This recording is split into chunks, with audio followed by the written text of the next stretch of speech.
오늘도 하나님의 은혜 가운데서 여러 가지로 이 시대에 어떤 일이 일어나는가에 대해서 제가 좀 기사들을 뽑아봤습니다. 오늘도 하나님께서 우리들에게 우리가 이 세대를 본받지 말고 하나님의 말씀으로 새롭게 됨으로 하나님의 뜻이, 하나님의 거룩한 뜻이 무엇인지 분별하는 그러한 시간이 됐으면 좋겠습니다. 우리가 마지막 시대를 분별하는 그 방법이 여러 가지가 있는데요. 그 중에 이 동성애에 대한 것에 대해서 제가 여러 번 말씀을 드렸습니다. 특별히 이 반기문 총장, 이 반기문은 유엔의 사무총장이잖아요. 유엔을 대표하는 가장 높은 사람입니다. 우리 한국 사람이 유엔의 사무총장이 된 것이 굉장히 자랑스럽기도 하지만 사실 반기문 총장이 이번에 동성 결혼을 인정을 했거든요. 유엔에서. 반기문 총장이 정말 반기문 총장의 의견이라기보다는 이것이 유엔의 의견이고 유엔은 세계를 대표하고 그렇기 때문에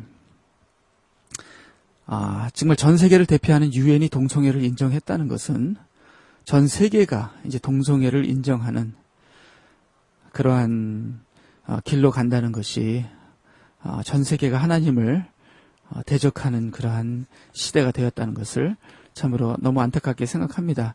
여기 그 기사를 보게 되면요. 반기문 유엔 사무총장이 7월 7일, 지난 7일이죠. 7월 7일 유엔 직원들의 동성 결혼을 인정하기로 결정했다. 그동안 유엔은 동성 결혼을 합법화한 18개국 출신의 동성 커플만 기혼으로 인정해 당사자와 그의 배우자에게 거주 비자, 발급 및 건강보험 같은 혜택을 제공했다.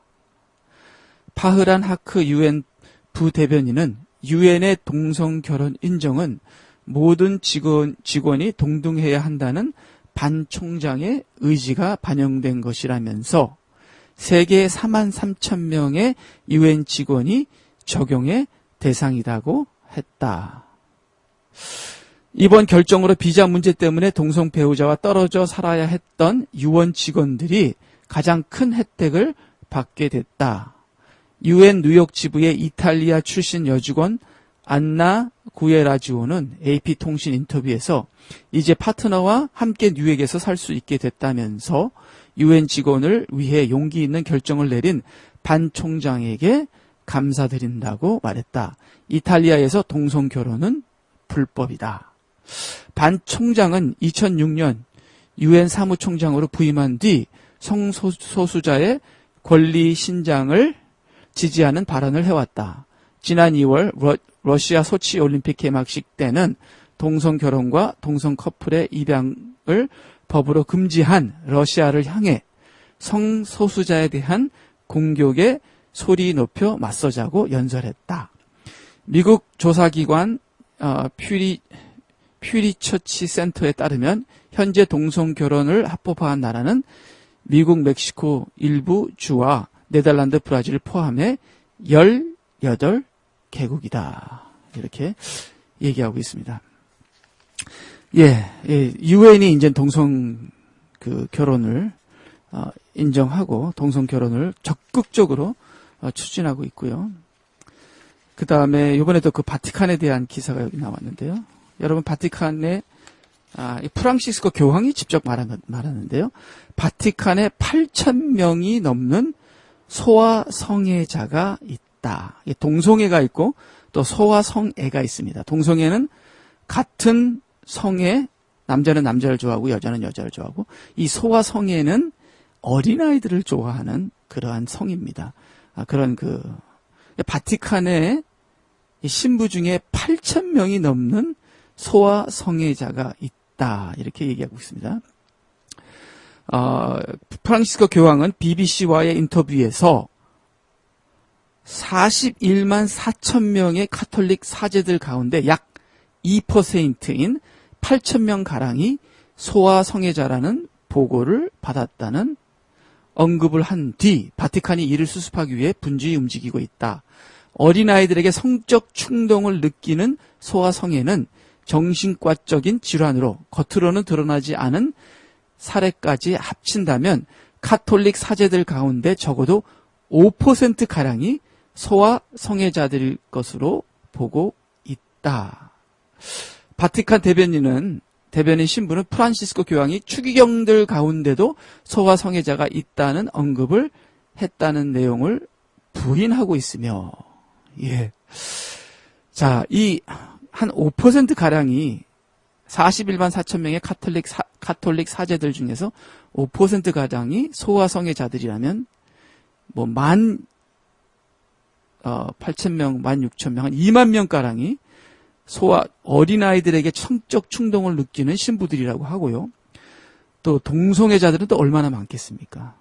자, 이 카톨릭 신부들의 이 타락과 이 바티칸의 타락은 이루 말할 수가 없습니다. 자, 여기 또 기사를 계속 보면요. 읽어보겠습니다. 예로부터 신부와 수녀들과의 부적절한 관계로 인해 태어난 아이들을 숨기기 위해 수녀원에서 고아원을 운영해왔다는 증언도 있고, 지난 6월에는 아일랜드의 한 수녀원에서 운영하는 미혼모의 집 정화조에서 800명에 달하는 아이들의 유골이 발견되어 충격을 주기도 했다. 즉, 이 신부와 수녀가 몰래 부적절한 관계를 해서 아이들이 낳는데 이 아이들을 어떻게 처리하지 못해서 캐톨릭에서 고아원을 세우게 되고요. 또 계속 태어나는 아이들을 어떻게 처치를 못해서 그냥 땅속에 파묻는 그런 일들이 실질적으로 발견이 됐습니다. 그래서 제가 알기로는요, 이 고아원이 어떻게 해서 생겨났나 하면 캐톨릭에서 고아원이 생겨났는데요. 이것은 수녀와 신부들이 부적절한 관계로 생겨서 낳은 아이들을 관리하기 위해서 세운 것이 고아원의 유래라 하는 것을 저는 배웠습니다. 그리고 많은 아이들을 땅속에 파묻어서 그 사실을 감추려 했다는 것이 캐톨릭의 비리라는 것을 우리가 알고 있습니다. 예, 자, 우리 이러한 캐톨릭이나 또 유엔이나 지금 오바마나 동성애를 적극적으로 전 세계적으로 추진하고 있는데요. 이제 많은 교회들도 이제 동성애 목사, 그 다음에 동성애 그 교인들을 교회에서 받아들이고, 교회에 오는 거는 그는 뭐 상관이 없죠. 동성애든지 어떤 살인자더라도 교회에 오는 거를 반대할 수는 없지만, 그러한 동성애자들이 교회의 목사가 되고, 장로가 되고, 집사가 되고, 그런 것은 우리 교회에서 허락할 수가 없습니다. 그것은 하나님의 말씀이니까요. 예, 다행히도 우리 존 메가더 목사요. 우리 캘리포니아 썬밸리에 위치한 그레이스 커뮤니티 교회 존 메가더 목사가 정말 하나님의 말씀인 동성에 대한 바른 말을 하는 목사님이 여기 계신데요. 너무나 감사합니다. 많은 목사님들이 바른 말을 하지 않는데요. 예, 존 메가더 목사가 동성 결혼을 지지하는 교회를 비판했다. 인터뷰에서 존 메가더 목사는 자유주의적 사상을 지닌 교회들은 성경과 상관이 없다고 말했다. 메가더 목사는 이들은 성경적인 권위를 무시해왔으며, 즉 동성애를 지지하는 교회들은 성경적인 권위를 무시해왔으며 성경과 어떤 관련도 없다. 동성애를 지지하는 교회는 배교한 교회이자 사탄의 교회라고 했다. 자, 이 오바마나 이 미국의 정치인들이 하나님을 배도하고 사탄의 앞잡이가 되어 동성애를 지지하고, 또 유엔도 그렇고요. 이제 교회들도 동성애를 인정하고 하는 많은 교회들이 동성애를 인정하기 시작했습니다. 왜냐하면 그렇지 않으면은 이 교인들을 더 모을 수가 없으니까요. 왜냐하면 많은 젊은이들이 동성애를 지지하기 때문에 교회에서도 이제는 동성애를 지지하는 경향으로 가고 있는데요. 존 메가더 목사님이 그러한 교회는 배교한 교회이자 사탄의 교회다, 그렇게 얘기하고 있는 데에 대해서 하나님의 말씀을 끝까지 지키는 이러한 목사님이 계신 것에 대해서 감사합니다. 예, 여기 보니까요. 존 메가더 목사님이 계속 말씀하시기를 동성애에 대한 하나님의 심판은 아주 분명하다. 하나님께서는 모든 세대에서 이를 반대하신다. 메가더 목사는 기독교인으로서 당신은 성경이 동성애에 대해서 말하고 있는 것을 절대로 타협해서는 안 된다. 동성애에 대해 공감하려는 마음이 얼마나 많든지 여러분의 공감은 먼저 하나님께 속해야 하고 하나님의 의의를 높이는 것이어야 한다. 동성애적인 입장은 태초부터 남자와 여자를 만드신 창조주의 뜻에 정면으로 배치된 것이라고 말했다. 너무나 감사하죠? 메가더 목사는 또한 젊은 세대가 오락 매체로 인해 타락하고 윤리와 도덕이 부재하게 됨으로써 로마서에 기록된 대로 미국에 대한 하나님의 심판을 자초했다. 예. 이렇게 유명한 목사님이 이렇게 미국이 하나님의 심판 아래에 있다는 것에 대해서 말씀해 주신 것에 대해서 너무나 감사하고요. 미국뿐만 아니라 일본, 예, 지금 일본도 하나님의 심판을 받고 있고요. 물론 저도 하나님의 심판 아래에 있고요. 또 우리 한국교회, 미국교회 심각합니다. 일본이나 한국교회나 미국교회나 미국이나 모두가 회개하면 됩니다. 회개하면 됩니다. 저도 회개해야 되고요. 우리 모두가 회개해서 하나님 말씀으로 돌아갑시다. 그래서 여기 존 메가더 목사님이 미국에 대한 하나님의 심판을 자초했다. 계속 읽겠습니다. 이는 자유주의의 영향에 따른 것이라고 주장했다. 메가더 목사는 로마서 1장은 현재 미국에서 일어나고 있는 일들을 정확히 묘사하고 있다. 로마서는 하나님의 진노를 그냥 내버려 두시는 것으로 정의하고 있다면서 하나님의 진노를 하나님께서 그냥 내버려 두시는 거예요. 이들이 죄를 짓는 걸 그냥 내버려 두십니다. 마지막 때에 심판하시려고. 기독교인들이 보수적인 신앙을 수호하고 그들의 믿음을 위해 일어나야 한다고 촉구했다. 예, 우리 존 메가더 목사님뿐만 아니라 우리 한국교회가 강대상에서 라디오에서 각처에서 동성애를 반대하고 세속화되는 걸 반대하고 자유주의를 반대하고 인본주의를 반대하고 율법주의를 반대하고 경건주의를 반대하고 신비주의적인 것을 반대하고 오직 말씀으로 돌아가자는 선포가 우리 교회에서 일어나기를 간절히 바랍니다. 예, 여기 또 이제 재밌는 기사가 여기 또 있는데요. 미국 캘리포니아에서 SB 1306이라는 법이 통과됐대요. SB 1306. 자, 이 캘리포니아에서 통과된 SB 1306 법이 무엇인가? 이 법은요, 남편, 아내라는 단어를 없애는 거예요. 자, 우리는 결혼할 때 남편과 아내가 결혼한다 그러잖아요. 근데 이 남편과 아내라는 단어를 없애고 두 사람이 결혼한다. 남자와 남자가 결혼한다. 한 남자가 두 여자랑 결혼한다. 그러니까 이게 남편과 아내라는 말을 없애는 법이 통과가 됐다는 거예요. 자, 기사를 읽겠습니다. 얼마 전 캘리포니아의 결혼법에서 남편과 아내라는 단어가 사라졌다. 이를 명령하는 SB 1306을 발의한 마크 리노 의원은 시대에 뒤떨어진 편향적인 언어를 법조문에서 사라지게 해야 한다고 했다. 이 법은 제리 브라운 주지사에 의해 서명을 받아 2015년 1월에 발효된다.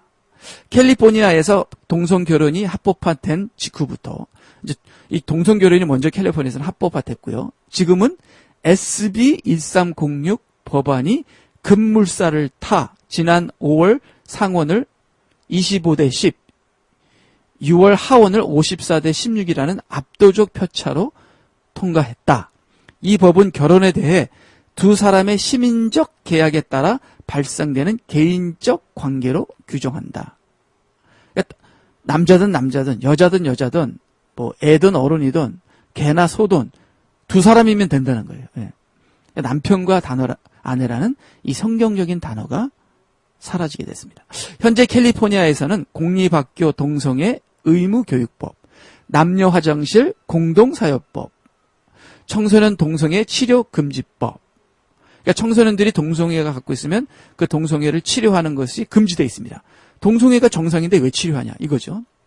그 다음에 친동성애적인 법안이 잇따라 통과되고 있으며 최근에는 부모를 3명 이상으로 할 수 있도록 규정하는 법도 추진 중에 있다. 예, 참으로 기독교가 심각하게 이 세대가 심각하게 타락하고 있으며 기독교는 이러한 타락을 정말 틀렸다고 세례 요한과 같은 지적을 해야 되는데 그런 지적은 하기는커녕 교회도 이 세상에 하나님을 대적하는 이 타락에 동조해서 동성애를 인정하는 교회들이 계속 잇따라 일어나고 있고요. 보수주의적인 목사님들은 여기에 대해서 강대상에서 얘기를 하지도 않고 있는 그러한 안타까운 시대가 오고 있습니다. 이제 만약에 큰 교회에서 동성애가 틀리다고 만약에 설교를 하게 되면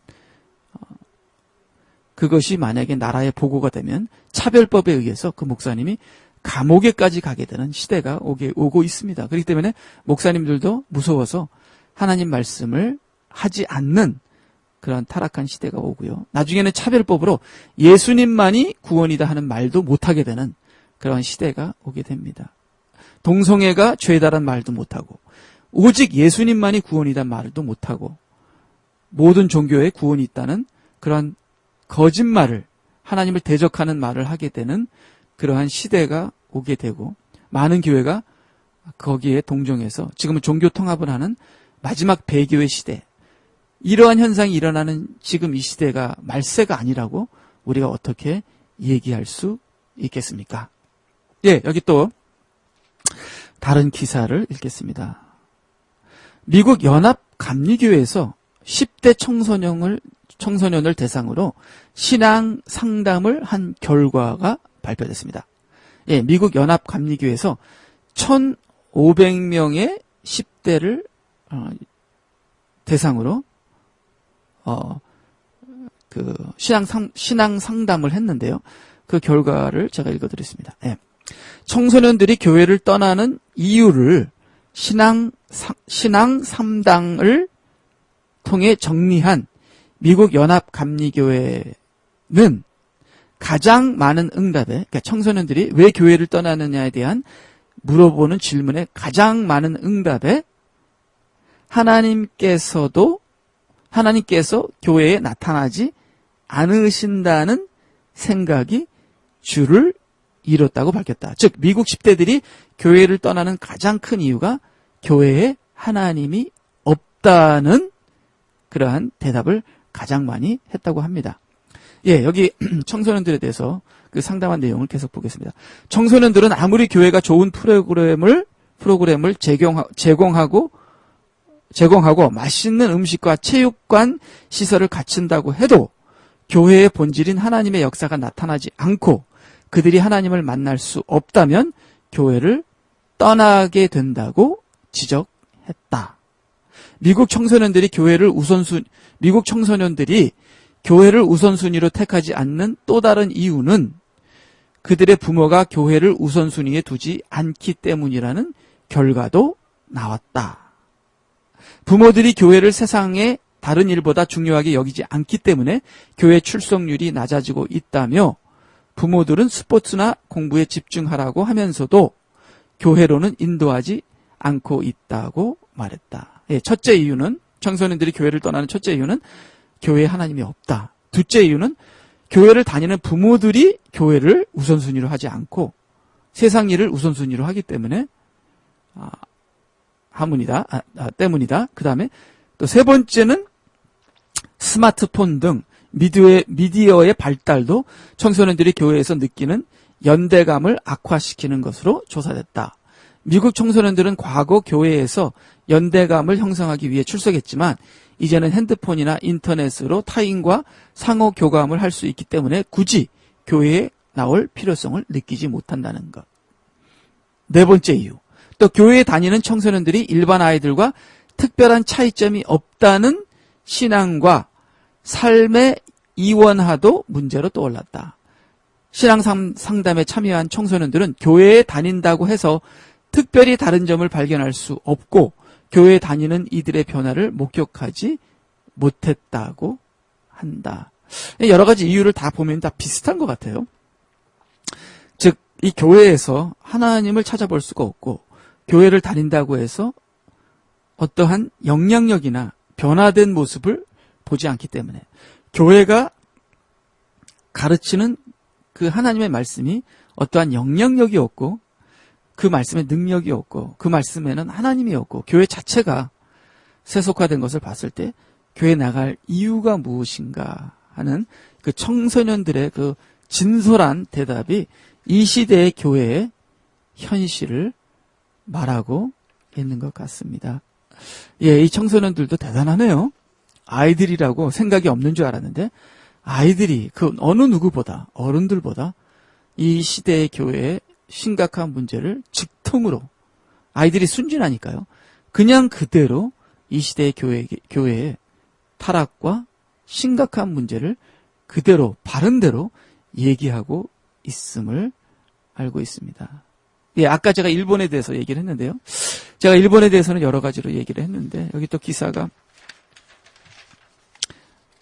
예, 아까 제가 1,500명 얘기한 것은 여기 일본 의사가 진단한 환자들이네요. 예, 죄송합니다. 아까 그 교회에 청소년들을 대상으로 그 설베이 한 거는 몇 명인지 여기 기사에 안 나왔는데요.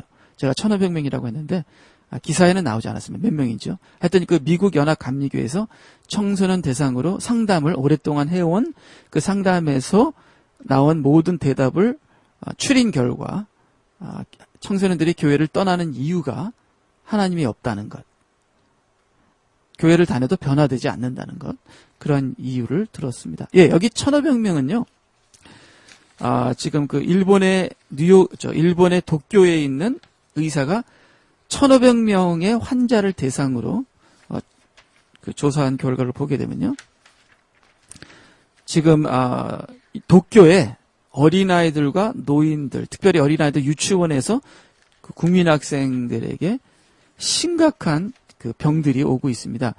특별히 이 백혈구가 문제가 되는데요.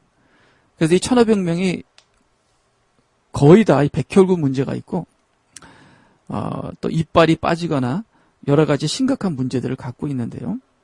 도쿄에 있는 사람들이 그런 문제를 갖고 있다고 합니다. 근데요, 이 아이들이, 제가 이 얘기는 다른 기사에서 여러분들에게 간단하게 한 적이 있는데요.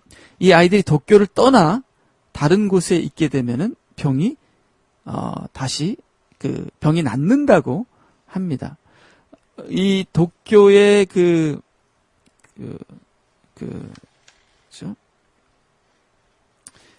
레디에이션 그 레벨에 대해서는 안 나오는데 제가 다른 기사에서는 봤는데요. 예.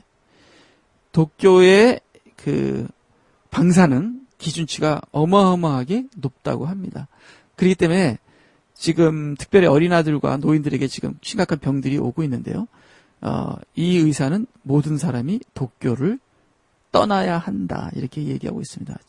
참으로 기가 막힌 말이 아닐 수가 없습니다. 정말 일본은 심각한 문제를 갖고 있습니다. 이것이 하나님을 섬기지 않고 우상을 섬긴 이 일본 사람들에 대한 하나님의 심판이라고 저는 생각합니다. 지금이라도 일본이 회개하면 되죠. 도쿄도 무너지고, 지금 얼마 전에 일본에서 또 지진도 일어나고, 이제 하나님께서 일본이 완전히 망하기 전에 도쿄 사람들이 회개하고, 먼저 크리스찬들이 회개하고, 도쿄 사람들이 우상을 버리고 하나님께 돌아오는 그런 놀라운 기적의 역사가 있기를 간절히 바랍니다. 그리고 일본이 망하는 것을 보는 우리 한국 교회나 한국 사람들도 하나님께 돌아와서 회개하는 그러한 우리 모두가 되기를 간절히 부탁드리는데요. 예, 우리 한국 기사 하나만 더 보겠습니다. 예, 간단한 건데요. 예, 지금 한국이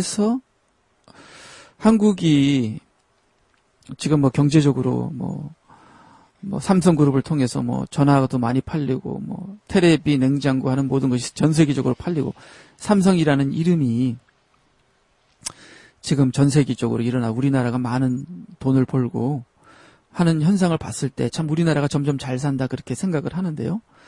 잘 사는 것은 대기업만 잘 사는 것 같습니다.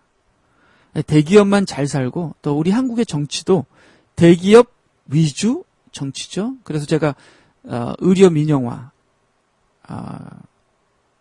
대해서 제가 말씀드린 적이 있는데요. 이제는 모든 병원도 대기업으로 넘어가서 대기업의 이익을 창출하는 그러한 기업화되는 병원으로 이제 바뀌게 되고 모든 것이 대기업 중심으로 대기업만 잘 살고 즉 한국에서는 부자와 가난한 사람들의 그 차이가 굉장히 심하게 늘어나면서 중간층이 없어지는 지금 미국도 마찬가지겠죠. 중간층이 사라지고 부자는 아주 부자가 되고 가난한 사람은 아주 가난하게 되면서 빈부 차이가 아주 심해지면서 미국이나 한국도 1%가 아니면 어쩌면 0.01%가 거의 전 세계의 70, 80%, 90%의 돈을 가지고 나머지는 노예화되는 그러한 극단의 현상이 일어나고 있는데요. 이것이 마지막 때에 일어나는 현상입니다. 예, 이러한 현상의 한 가지 예를 보게 되면요. 한국에서 그 막노동 하는 공사장에 20대 사람들이 막노동 공사장을 많이 찾는다고 많이 찾는다는 기사가 여기 나오는데요. 예, 제목은요. 일용직이라도 취업난에 공사장을 찾는 20대. 취업난을 견디지 못한 20대 청년들이 건설 현장 일용직에 뛰어들고 있습니다. 지난해 건설 일용직으로 일한 근로자들 가운데 10%, 그러니까 10명 가운데 1명은 20대인 것으로 조사됐습니다. 2009년에 5.5%였던 건설 현장 20대 비중이 4년 만에 갑절 가까이 늘어난 겁니다. 여기 기사를 쭉 읽어보니까요. 막노동을 한 건설 현장에 일을 하고 마치면 하루 종일 일하고 마치면 8만 1천 원을 손에 쥔다고 합니다. 약 80불 정도를 손에 쥔다고 했는데 이 돈이 괜찮나 봅니다. 즉 아르바이트 같은 거 해서 버는 돈보다 훨씬 높고 또 아르바이트 자리도 없고 그래서 이제는 청년들이 군대를 갔다 와서 대학교 가는 돈도 마련하지 못하고 여러 가지로 돈을 벌 수 있는 건설 현장으로 뛰어들어서 막노동을 하는 그 청년들이 늘고 있다고 합니다. 그래서 막노동 현장에 가게 되면 옛날과 다르게 20대들이 눈에 뜨인다고 하고 있습니다. 참으로 경제적으로 어려워지는 이 시대가 되고 있는데요. 예, 요 정도만 기사를 하겠습니다. 예, 참으로 어려운 시대가 오고 있는 것 같습니다. 예, 참으로 제가 요새 지금 시간이 조금 남아서 제가 요새 교회에서 설교를 제가 이렇게 라디오에서 하는 것처럼은 설교를 안 합니다. 라디오에서 정말 베리칩 얘기도 하고 짐승의 표 얘기도 하고 말세라고 얘기도 하고 주님이 오신다고 얘기도 하고 뭐 하고 싶은 얘기 다 합니다. 뭐 누가 저한테 불평을 한 사람도 없고 아직 이단이라고 저를 깐 사람도 없는 것 같은데요. 너무나 감사하고요. 근데 라디오를 통해서 이러한 마지막 때 얘기를 하고 심한 얘기도 많이 하고요. 그것 때문에 고맙다고 이렇게 연락이 온 사람들은 있었습니다. 근데 교회에서는요. 제가 심한 얘기를 그렇게 못합니다. 심한 얘기를 했다가 교회에서 문제가 일어난 적도 있고요. 교인들이 나가신 분도 있고. 그래도 할 얘기는 마지막 때 얘기는 많이 못하는데요. 마지막 때 얘기는 가끔가다 하고 또 하나님 말씀 그대로 하려고 노력을 하는데요. 근데 여러 가지 반응들이 들어옵니다. 어떤 분은 참 들어보지 못한 얘기를 한다. 이상한 얘기를 한다. 그리고 어떤 분은 제발 심하게 얘기하지 말라. 그렇게 여러 가지 얘기를 얘기하고 있는데요. 제가 오늘 그 한 분이랑 얘기하면서 왜 그런 얘기를 하시는지 모르겠다. 그냥 성경대로 얘기를 하는데요. 성경대로 얘기를 하고 성경에 쓰여 있는데 도대체 교인들은 성경을 읽었는가? 그렇게 말을 한 적이 있습니다. 제가 어떤 장로님에게는 이런 얘기까지 했습니다. 제가 처음으로 만난 장로님에게 장로님 아십니까? 성경에서 하나님이 한 번 축복할 때 3번 저주하신다는 거 아십니까? 제가 정확히 계산해 보니까요. 한 번 축복할 때 2.5% 저주하시더라고요. 물론 성경이 전체 그런 건 아닌데요. 특별히 신명기에 있는 하나님께서 축복과 저주장이 있는데 거기 보니까 11절을 축복하시고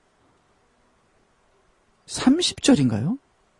20몇 절을 저주하시더라고요. 근데 이 저주는 어떤 저주냐면은 그냥 저주가 아니라요. 예를 들어서 우리 부모님들이 어린아이, 우리 부모님들이요.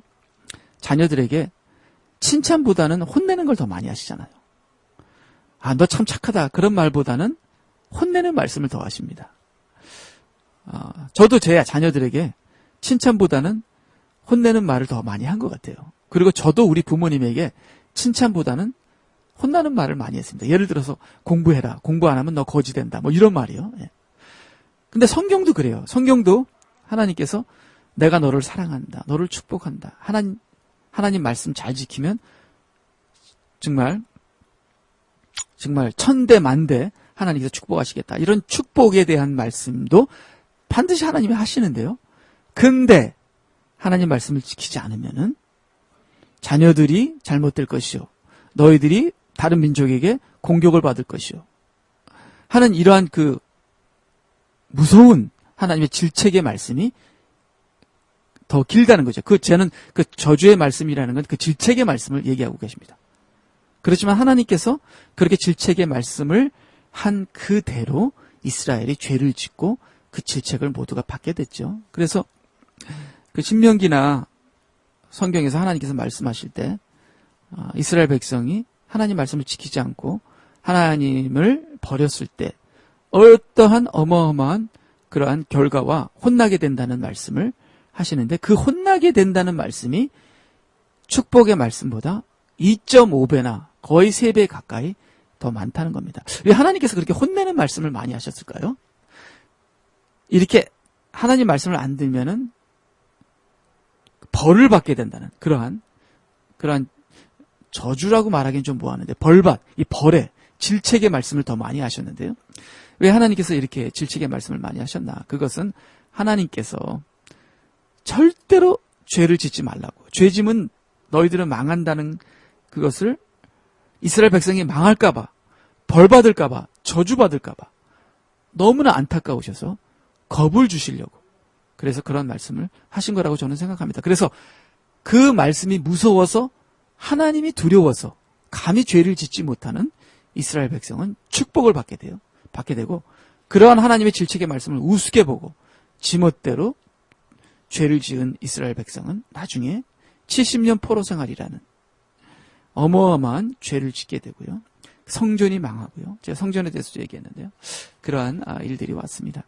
예, 여러분들 이 시대가 하나님을 배도하는 시대, 정치, 경제, 종교 모든 면에서 이제는 막단으로 가고 있는 동성애와 그다음에 종교도 하나님을 배도하는 시대에 하나님의 교회가 강대상에서 끝까지 진리를 외쳐야 되는 강대상에서 진리를 외치지 않고 제가 하나님 말씀을 그대로 전했더니 이게 웬 소리냐? 이상하다. 성경대로 전했는데요. 왜 그런지 모르겠어요. 그냥 복의 말씀, 그냥 사탕 바른 그런 잘 된다는 그런 아무 일도 없을 것이라는 구약시대에 아무 일도 없을 것이라고 전파한 거짓 선지자들과 그 다음에 하나님께서 진노하셔서 벌받을 것이라고 얘기한 하나님의 진실된 종과 1대 700의 싸움. 참 이 시대 강대상에서 아무 일도 없을 것이다. 우리는 잘하고 있다고 이 시대 강대상에서 전파되는 거짓 선지자들의 말과 정말 하나님의 진노가 임할 것이라는 그런 하나님의 진실된 그 전파가 지금 이 시대도 싸우고 있다고 생각합니다. 과거에 성경에서 구약시대만 그런 게 아니라 죄송합니다. 그렇다고 제가 진실을 전파하는 진실 선지자고 다른 강대상의 모든 목사님들이 거짓 선지자라고 저를 지금 칭찬하는 건 아니고요. 오해하시지 말기 바랍니다. 정말 이 시대가 그렇다고 이 시대 강대상이 그렇다고 저는 생각합니다. 그리고 저도 정말 타협하는 목사고요. 저도 회개하고 우리 모든 목사들이 회개해서 이 시대에 지금 하나님을 배도하는 그 배도의 길에 서지 말고 하나님 말씀을 전파해서 동성애나 그런 악한 죄들을 죄라고 하고 그 다음에 하나님의 진노와 심판과 마지막 때에 주님의 재림을 전파하는 그러한 저와 우리 모든 교회가 되기를 간절히 바라면서요. 여러분들도 정말 세속화되고 타협하는 하나님 말씀을 모르는 그러한 하나님의 심판과 진노를 받을 그러한 교인들이 되지 마시고요. 하나님 말씀대로 이 시대를 지적하고 분별하고 또 판단하고 정죄하고 회개를 촉구하는 세례 요한의 그러한 소리가 광야의 소리가 저와 여러분 우리 교회가 되는 우리 모두가 되도록 회개하시고요. 기도하시는 저와 여러분이 되기를 간절히 부탁드립니다. 예, 그러면요 다음 화요일날 또 뵙기를 바랍니다. 화요일날 또 귀를 기울이시고요. 다시 만나서 하나님 말씀으로 이 시대를 진단하는 저와 여러분이 되기를 간절히 부탁드립니다. 예, 안녕히 계십시오.